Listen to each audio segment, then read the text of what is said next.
Alright guys, we're out in this little cypress swamp mixed with some hardwood trees, and we were looking for amphiumas, but instead we found a species that feeds on amphiumas strictly, so it's pretty interesting. This is called the eastern mud snake, or Farancia abacura, I believe. I'm not sure. It's really complicated. What's interesting is Farancia actually has no known meaning. It's actually just some made-up scientific name. So, but fairly distinctive species, as you see, just insanely glossy, but on the belly it's just really beautiful with red and black checkerboard pattern, and on the side they come up on the sides with the little red triangle shapes, and this is the closest known relative to the rainbow snake, other than the South Florida rainbow snake, which is thought to be extinct, like I said in the other video. But fairly similar. The body shape is similar, except I think mud snakes are a little more stocky, and they get much bigger. They can get up to 81 inches long, which is close to 7 feet, I believe. And as you see, he's doing a little defensive behavior. He was stabbing me with his tail, which is a fairly common defensive mechanism. And it's really the only defensive thing they do. They don't bite at all. They're very docile snakes, just like rainbow snakes. And as you see, he's got some yellow on the chin and neck area. So they do look very much like a rainbow snake. The eyes are a reddish color, and it does have some of the black markings on the chin, just like the rainbow snake. So you can tell they're close relatives.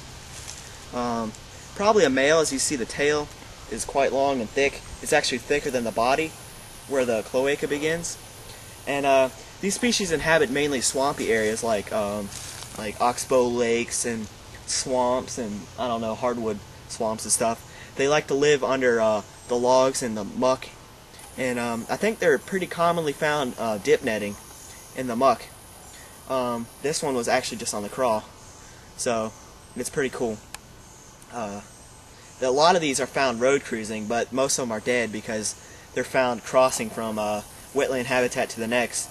So, but as juveniles, the pattern is a lot more vivid usually. It's a bright red color. And what's interesting is actually today we found a black racer that had gotten ran over, and there was a baby mud snake that just got like shot out of its belly. So it's kind of gross, but at the same time interesting, as well as a ringneck snake. So yeah, very beautiful snakes. We're pretty excited just to see one finally, because everyone we've seen that I've known were always dead. And eastern mud snakes are known, well, the females are known to actually stay with the eggs as they incubate, and they actually can lay up to 110 eggs. I thought it was 121, but they do lay a lot of eggs. Very thick-bodied snake. They're very secretive, as with most of the aquatic snakes we have in North Carolina, like the rainbow snake, the swamp snake, and the glossy crayfish snake. So those are just two more species that we need to find.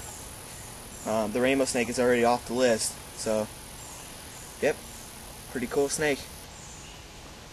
I know the babies actually eat tadpoles, and I'm pretty sure they eat minnows and stuff, so yeah, I'll see you guys later.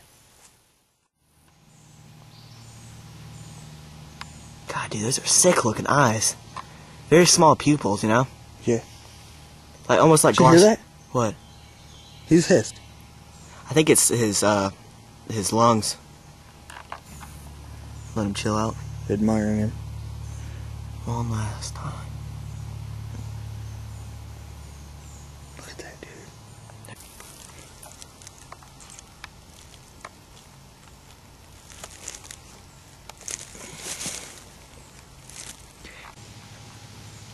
We can use him to go look for green salamanders. Hell yeah. God, look at those eyes, dude.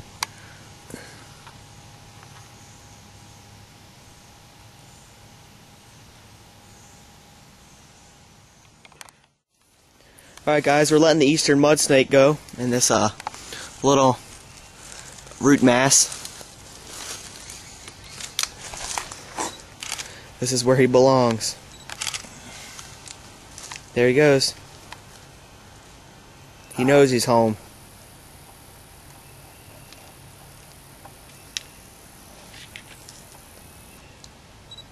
I think that's what Kevin Foley said. That's what he saw.